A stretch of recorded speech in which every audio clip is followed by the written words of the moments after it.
মাত্র কয়েক ঘন্টা আগে প্রয়াত হয়েছেন মমতাময়ী মা। বেলা একটু বাড়তেই তাকে আসতে হয়েছে দলের জরুরি বৈঠকে। কর্তব্যে অবিচল পুত্র তারেক রহমানের শোকে ভেঙে পড়ার যেন জো নেই, কিন্তু তার চোখের দৃষ্টিতে, মুখচ্ছবিতে অসীম এক শূন্যতা। অনেকের চোখে সেই মুখ যেন এক ইতিহাসের পাণ্ডুলিপি, যেখানে লেখা আছে কৈশোরে পিতা হারানোর বেদনা, যৌবনের নিজের নির্যাতন নির্বাসনের শিকার হওয়া, প্রিয় ছোট ভাইকে হারানো, মাকে কারাগারে আবিষ্কারের মতো অধ্যায়।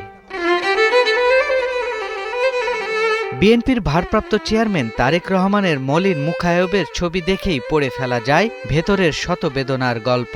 তারেক রহমানের ব্যক্তিগত জীবনে ঘটে যাওয়া একের পর এক বেদনাদায়ক ঘটনা। চুল পড়া অনেক কমে গেছে, থ্যাংক ইউ মা। চুলের ভিটামিন জুই মাল্টিভিটামিন কোকোনাট অয়েল।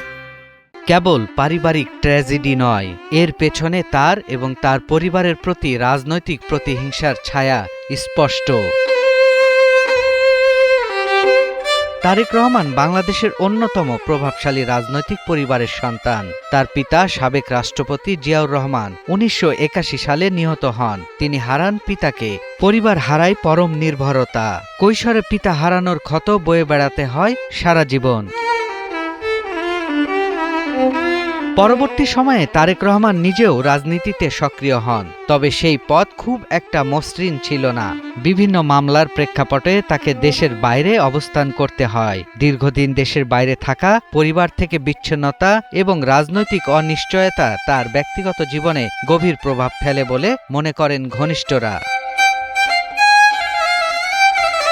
এই সময়ের মধ্যেই তারেক রহমান এবং তার পরিবারকে আরও একবার শোকের মুখোমুখি হতে হয়। তারেক রহমানের ছোট ভাই আরাফাত রহমান কোকোর অকাল মৃত্যু পরিবারকে শোকের অকুল সাগরে ভাসায়। রাজনৈতিক চাপ ও দীর্ঘদিনের মানসিক উদ্বেগ এই শোককে আরও ভারী করে তোলে। একটি মানুষের জন্য একের পর এক এমন ঘটনা স্বাভাবিকভাবেই গভীর ক্ষত তৈরি করে।